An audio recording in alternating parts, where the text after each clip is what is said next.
तमाम रूहानी अमराज और मसाइल के हल के लिए पीर महमूदुल हसन तौहीदी चैनल को सब्सक्राइब कीजिए। बिस्मिल्लाहिर्रहमानिर्रहीम। अल्हम्दुलिल्लाहि वहदह सदक़ वअदहु व नसर अब्दह अज़्ज़ जुंदहु व हज़मल अहज़ाब वहदह वस्सलातु वस्सलामु अला मन ला नबिय्य बअदह व ला रसूल बअदहु व ला मासूम बअदह। अम्मा बाद, मोहतरम भाइयों और बहनों, अस्सलामु अलैकुम व रहमतुल्लाहि व बरकातुहू। अगर आपके ऊपर लाखों करोड़ों का कर्ज है तो आपने बिल्कुल परेशान नहीं होना। सिर्फ आपने ये बड़ा मुख्तसर सा दुरूद शरीफ का अमल करना है। इसकी बरकत से इंशाअल्लाह अज़ीज़ चंद हफ्तों, चंद महीनों के अंदर अल्लाह रब्बुल इज़्ज़त आपको लाखों करोड़ों के कर्ज से निजात अता फरमाएंगे। ये बहुत ही मुजरब अमल है, बहुत ही तजर्बाशुदा भी है और यकीन कामिल के साथ करने वाला अमल है। हमारा यही ज़िंदगी का मिशन है कि अल्लाह रब्बुल इज़्ज़त हमें अपने बंदों की हदायत और शिफा का ज़रिया बना दे। हम आपके लिए दुआएं करते हैं, आपकी औलादों, आपकी नस्लों के लिए दुआएं करते हैं। आप भी जो पढ़ाइयाँ करते हैं, दुरूद शरीफ दिन रात औलादों वज़ाइफ करते हैं, उसमें हमारे लिए भी दुआ किया करें, हमारी औलादों के लिए और मेरे आका अलैहिस्सलाम की सारी उम्मत को दुआओं में याद रखा करें और सबको पढ़ाई करके इसाले सवाब किया करें कि अल्लाह रब्बुल इज़्ज़त हमें अपने बंदों की हदायत और शिफा का ज़रिया बनाए। अल्लाह रब्बुल इज़्ज़त हमसे अपने दीन का काम ले ले और अल्लाह और उसके रसूल सल्लल्लाहु अलैहि वसल्लम हमसे राज़ी हों और जब हम दुनिया से जाएं तो हमारा रब भी हमसे राज़ी हो और अपना दीदार नसीब फरमाए। ये इंसान की, मुसलमान की सबसे बड़ी कामयाबी है कि दुनिया के अंदर भी अल्लाह रब्बुल इज़्ज़त उससे राज़ी हो और मौत के वक़्त भी रब की रज़ा उसे मिल जाए।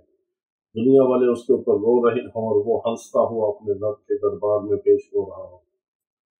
और इसमें आज़म की दुआ में शामिल होने के लिए अपना नाम और अपना मसला लिख दिया करें और तमाम आमाल की सब मुसलमानों को आम इजाज़त है। ख़ास इजाज़त के लिए आप सिर्फ अपना नाम और इलाका लिख दिया करें। उसके लिए आप रिप्लाई का इंतज़ार ना किया करें कि आपको रिप्लाई किया जाए, जवाब दिया जाए। बस आप लिख देंगे तो मैं खुद कमेंट्स पढ़ता हूँ, जब वक्त मिलता है तो फिर इजाज़त उसको रूहानी तौर पर मिल जाती है।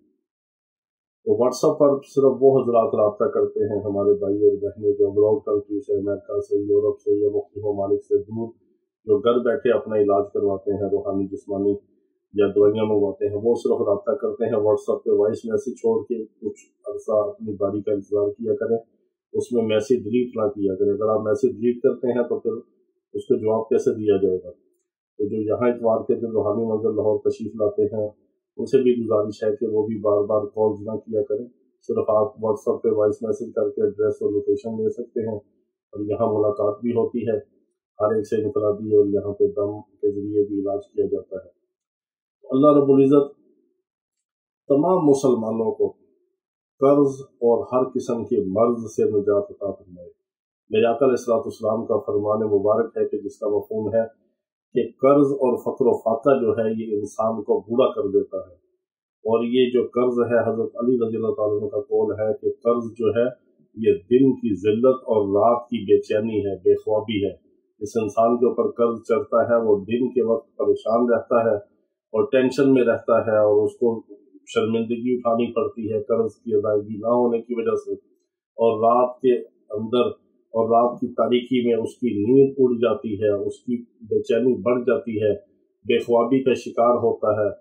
दिन की ज़िल्लत है और रात की बेख्वाबी है, इंसान की नींद खलास हो जाती है, ख़त्म हो जाती है। यहाँ तक कि बाज़ लोग कर्ज लेने वाले ऐसे हैं कि जो किसी मकरूज़ को एक दो दिन की भी मोहलत देने के लिए तैयार नहीं होते और छोटी छोटी बात पे जो है वो मरने मारने पे, लड़ने झगड़ने पे उतर आते हैं। और कर्ज किसी से अगर कोई ले ले बेचारा कोई मजबूरी की हालत में, तो हदीस मुबारक के अंदर आता है कि जिसने कर्जदार को मोहलत दी, एक एक दिन की जो उसको आगे मोहलत देगा, उस पर सब्र करेगा कि वो बेचारा इस काबिल हो कि मेरा कर्ज अदा कर सके, उसके पास वसाइल नहीं है, पैसा नहीं है, वो फ़क्र व फाके का शिकार है या बीमारी का या तंगदस्ती का शिकार है। अल्लाह ने जिसको हैसियत दी है, जिसने किसी को कर्ज खा के, किसी पे रहम करके, किसी के काम आते हुए उसको कर्ज दिया है, अब वो बेचारा वादे के मुताबिक, वक्त के मुताबिक अदा नहीं कर सका, तो एक एक दिन जो उसके ऊपर सब्र करेगा उतना कर्ज के बराबर पैसा अल्लाह रब्बुल इज़्ज़त उसको सदका करने का सवाब अता फरमाते हैं। और फिर कोई ऐसा मुसलमान है जो साहिब हैसियत है, साहिब सरवत है, وہ اگر مقروض کو معاف کر دے قرض، اللہ رب العزت اس کو جنت میں گھر عطا فرماتے ہیں، اور اللہ تعالیٰ اس کو قیامت کے دن معاف فرما دیں گے جو اپنے مقروض کو معاف کرتا ہے۔ یہ تو فضیلت ہے قرض دے کے اس پہ صبر کرنے کی اور اس کو معاف کرنے کی۔ اور دوسرے پہلو سے یہ ہے کہ جس انسان کے اوپر قرض ہو اس کو چاہیے کہ سب سے پہلے اپنے قرض کی ادائیگی کی وہ کوشش اور فکر کرے۔ جو بندہ قرض کے ساتھ مر جائے اس کی اس وقت تک جو روح ہے وہ برزخ کے اندر رہتی ہے اور جنت میں داخل نہیں ہوتی جب تک اس کا قرض ادا نہ کر دیا جائے۔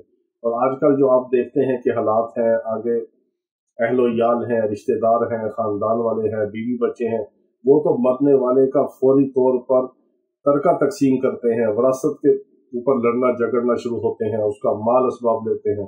ایسے بے شمار واقعات ہیں کہ ایک بوڑھی عورت فوت ہوئی تو اس کی کوئی بیٹیاں پاس بیٹھی تھی، ایک نے اس کی انگوٹھی اتاری، ایک نے اس کی گھڑی اتاری، ایک نے اس کے کانٹے اور اس کے ٹوپس اتارے کہ میں امی کی نشانی رکھوں گی۔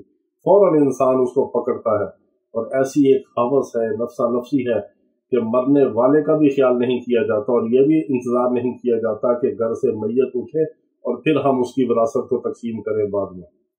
اس حد تک لوگ جو ہے وہ لالچی اور حرص اور ہوس کا شکار ہے کہ ماں باپ کی میت بھی اٹھنے نہیں دیتے، اس سے پہلے فکر ہوتی ہے کہ میرے باپ کا بینک اکاؤنٹ کس کے پاس ہے، بینک بیلنس کس کے پاس ہے، اور میرے باپ کی جمع پونجی کہاں ہے، میری ماں کے جو زیور ہے وہ کہاں پہ ہے۔ تو آپ کا قرض کس نے ادا کرنا ہے؟ یہی ہے کہ قرض جس کے اوپر ہے وہ اپنی زندگی میں ادا کرے، اس کی کوشش کرے، اس کی فکر کرے۔ ہاں اگر اس کے باوجود وہ مر گیا، ادا نہ کر سکا، تو پھر اللہ سے امید ہے کہ اللہ تعالیٰ جس کا قرض ہے اس کو اپنے پاس سے کوئی ادائیگی کی صورت بنا دے، یہ اللہ کا کام ہے۔ لیکن انسان کو اس کی کوشش اور فکر کرنی چاہیے۔ ایسا آتا ہے روایات کے اندر کہ جس کے اوپر قرض ہو وہ قرض کو ادا نہ کرے اور ادھر ادھر فضول خرچی کرے تو اس کو اس قرض کے برابر گناہ ملتا ہے، وہ اس کے اوپر وبال ہے۔ تو اس لیے چاہیے کہ جس کے اوپر قرض ہو وہ اپنی گردن کا توق سمجھ کے، اپنے سر کا بوجھ سمجھ کے اس کو ادائیگی کی کوشش کرے اور اس میں مخلص ہو کے کوشش کرے۔ بعض بزرگوں کے بارے میں یہ آتا ہے کہ وہ بیچارے ساری زندگی مقروض رہتے ہیں، ایک سے قرض لیا اور مہینے کا وعدہ کیا، 2 ماہ کا وعدہ کیا یا 3 ماہ کا وعدہ کیا، جب اس کی تاریخ آئی قرض کی دوسرے سے قرض لے کے اس کا ادا کر دیا، پھر اس سے وعدہ کر لیا، پھر اس کے جب قرض کا وقت آیا تو اگلے سے قرض لے کے، یعنی اس کی ٹوپی اس کے ساتھ، اس کی ٹوپی اس کے ساتھ، اس طرح بھی زندگیاں گزرتی ہیں بعض اہل اللہ کی اور بعض اللہ والوں کے۔ ایسے مسائل بھی ہوتے ہیں کہ جو حرام نہیں کماتے وہ اللہ اللہ میں لگے رہتے ہیں، آخرت کی فکر اور تیاری میں رہتے ہیں، دنیا کا مال نہیں کماتے، اس کے پیچھے نہیں بھاگتے، تو پھر وہ مقروض بھی رہتے ہیں۔ انسان حرام کمائے اس سے بہتر ہے کہ کسی سے قرض لے لے اور پھر قرض کی ادائیگی کی کوشش بھی کرے، اس کی فکر بھی کرے۔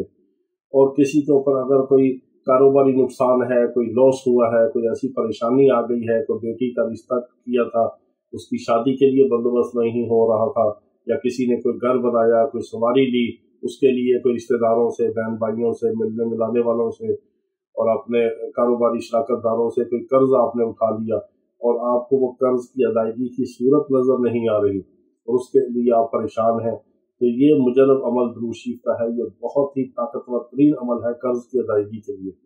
لاکھوں کروڑوں کا بھی قرض ہو تو اللہ رب العزت چند ہفتوں مہینوں کے اندر اس کی ادائیگی کی صورت بنا دیتے ہیں اور قرض سے خلاصی مل جاتی ہے۔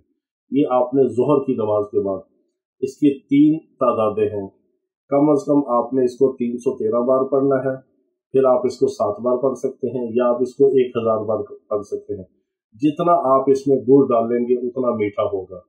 اگر آپ کے اوپر بہت زیادہ قرض ہے یا ایسے حالات ہیں کہ آپ کو کوئی ادائیگی کی صورت نظر نہیں آ رہی، تو پھر آپ اس درود شریف کو یقین سے پڑھیں، استحضار سے پڑھیں، توجہ اور دھیان سے پڑھیں، اور اس کو بڑی تعداد میں 1000 میں پڑھیں۔ 1000 میں آپ جب یہ درود شریف پڑھیں گے تو اس میں آپ کو صرف منٹ لگیں گے 50 سے 60، یعنی 1 گھنٹے کے اندر آپ اس کو 1000 بار اس کی تعداد پڑھیں گے۔ کوئی بڑا لمبا عمل نہیں ہے لاکھوں کروڑوں کے قرض کی ادائیگی کے لیے۔ اگر آپ کے پاس ٹائم نہیں ہے تو آپ اس کو 700 بار پڑھ سکتے ہیں، یہ بھی چھوٹا سا عمل ہے، 700 بار پہ بھی آپ کو 35-40 منٹ لگ جاتے ہیں۔ اچھا، اس کے بعد اگر آپ کے پاس اتنا بھی ٹائم نہیں ہے تو آپ اس کو 313 بار پڑھ سکتے ہیں، اس پہ 15 منٹ لگتے ہیں۔ 15 मिनट आप ज़ोहर की नमाज के बाद चाहे आप मस्जिद में बैठे बैठे पढ़ लें, याद नहीं रहा तो बाद में पढ़ लें, ज़ोहर से असर तक आपने इसको पढ़ना है। वजू बेवजू पाकी न पाकी आप हर हालत में पढ़ सकते हैं। हमारी माएँ बहनें बेटियाँ घर में इसको पढ़ें, अय्याम के अंदर भी पढ़ें। अगर नमाज नहीं पढ़नी फिर भी आप इसको ज़ोहर से असर के दरमियान का जो वक्त है उसमें आप इसको कर्ज की अदायगी की नीयत से पढ़ें। इसका अजर और सवाब भी है, दुरूद शरीफ की बरकत भी है, गुनाहों की मग़फ़िरत भी है, दर्जात की बुलंदी भी है, अल्लाह की रहमत के दरवाजे भी खुलते हैं, खैर व बरकत, सेहत और आफियत भी मिलती है और कर्ज से भी निजात मिलती है। और 4 इसके सबसे बड़े फ़ायदे हैं इस मुबारक दुरूद शरीफ के। ये मसनून दुरूद शरीफ है, अहादीस मुबारका के अंदर इसी सीगे के साथ आया है। इसके अल्फाज और सीगे को आपने अपनी मर्जी से कम ज़्यादा रद्दो बदल नहीं करना। ये मसनून दुरूद शरीफ है, इसको इसी सीगे के साथ इन्हीं अल्फाज के साथ आपने पढ़ना है। तो आप इसको जब पढ़ेंगे तो पहला काम तो ये होगा कि आपके ऊपर कर्ज नहीं चढ़ेगा। अगर आपके ऊपर कर्ज नहीं है फिर भी आप इसको दुरूद शरीफ को पढ़ेंगे ज़ोहर से असर के दरमियान तो आप कभी मकरूज नहीं होंगे। दूसरा इनाम, अगर आप मकरूज होंगे, कर्ज आपके ऊपर चढ़ा हुआ होगा, आप मकरूज हैं, अल्लाह रब्बुल इज़्ज़त बहुत जल्द आपको कर्ज से खलासी अता फरमाएंगे। तीसरे नंबर पे ऐसा फ़ायदा है इसका कि अल्लाह रब्बुल इज़्ज़त दुनिया से जाने के बाद आपसे किसी नेमत का हिसाब नहीं लेंगे, सवाल नहीं करेंगे। और चौथा इसका ये है कि आपकी औलाद भी फर्माबरदार होगी और अल्लाह रब्बुल इज़्ज़त आपको जन्नत में बगैर हिसाब के दाखिल फरमाएंगे। तो समझे आपको दुनिया भी मिल गई, आखिरत भी मिल गई, आपके ऊपर अल्लाह की रहमत भी हो गई, मेरे आका अलैहिस्सलाम की शफात और सिफारिश भी मिल गई, कर्जों से खलासी भी मिल गई, नेमतों का सवाल और हिसाब से भी आप बच गए और जन्नत में भी दाखिल हो गए, और औलाद और बीवी बच्चे आपकी आंखों की ठंडक बन गए और अल्लाह की रहमत आपके ऊपर मुतवज्जे हो गई। तो आपको और क्या चाहिए? दुनिया आखिरत के सारे मसाइल का हल अल्लाह रब्बुल इज़्ज़त ने दुरूद शरीफ के अंदर रख दिया है। तो इससे फ़ायदा उठाएं, इसको पढ़ें, इसकी कोई लिमिट नहीं है, आप इसको सारी ज़िंदगी पढ़ते रहें। जब कर्ज ज़्यादा हो उतना अरसा पढ़ें, फिर छोड़ना चाहें आपकी मर्जी है, लेकिन छोटा सा मुख्तसर दुरूद शरीफ है, इसको हमेशा पढ़ना चाहिए। दुरूद शरीफ को पढ़ के और मतलब तक पढ़ के और जब मतलब पूरा हुआ तो फिर उसको छोड़ना नहीं चाहिए। ये ऐसी बरकत वाली चीज़ें हैं कि इनको अपनी ज़िंदगी का हिस्सा बनाएं। जिस तरह हम खाना खाते हैं, ये नहीं आप सवाल करते कि जी 1 दिन खाना खाना है कि 2 दिन खाना है। जब तक आप जिंदा है, आप जिंदगी आपकी है, आपका सांस चलता है, आपको भूख लगती है, आप खाना खा सकते हैं और खाते हैं। इसी तरह दुरूद शरीफ है, इसी तरह कुछ मसनून अमाल हैं कि जो इंसान की ज़िंदगी का हिस्सा है, उनको छोड़ना नहीं चाहिए, उन पर मुदावमत करनी चाहिए। और अल्लाह को वो अमल बहुत पसंद और महबूब है कि जो चाहे थोड़ा हो लेकिन मुस्तकिल मिजाजी से किया जाए, ता दमे मर्ग जिस अमल को किया जाए उस अमल की बरकत, ताकत और तासीर बहुत ज़्यादा होती है और अल्लाह की रज़ा उस अमल पे मिलती है।